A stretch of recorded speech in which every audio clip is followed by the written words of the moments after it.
কক্সবাজারের টেকনাফের নাফ নদী সীমান্ত অভিযান চালিয়ে 4.5 লাখ ইয়াবা উদ্ধার করেছে বিজিবি। বিষয়টি নিশ্চিত করেন বিজিবির টেকনাফ 2 ব্যাটালিয়নের অধিনায়ক লেফটেন্যান্ট কর্নেল মোহাম্মদ আশিকুর রহমান। অভিযানে কাউকে আটক করা সম্ভব হয়নি। এদিকে ব্রাহ্মণবাড়িয়ার আখাউড়ায় পুলিশের বিশেষ অভিযানে যাবজ্জীবন সাজাপ্রাপ্ত 2 জন ও 7 বছর সাজাপ্রাপ্ত 3 জন আসামিকে আটক করেছে আখাউড়া থানা পুলিশ। সংবাদ বিজ্ঞপ্তিতে বিষয়টি নিশ্চিত করেন থানার ভারপ্রাপ্ত কর্মকর্তা ওসি সমীউদ্দিন।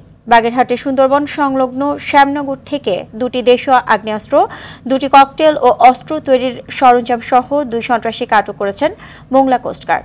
এছাড়া দিনাজপুরের বিরামপুরে শরীরে বিশেষভাবে লুকানো অবস্থায় 12টি স্বর্ণের বার সহ জয়দেব মহন্ত নামে এক যুবককে আটক করেছে পুলিশ।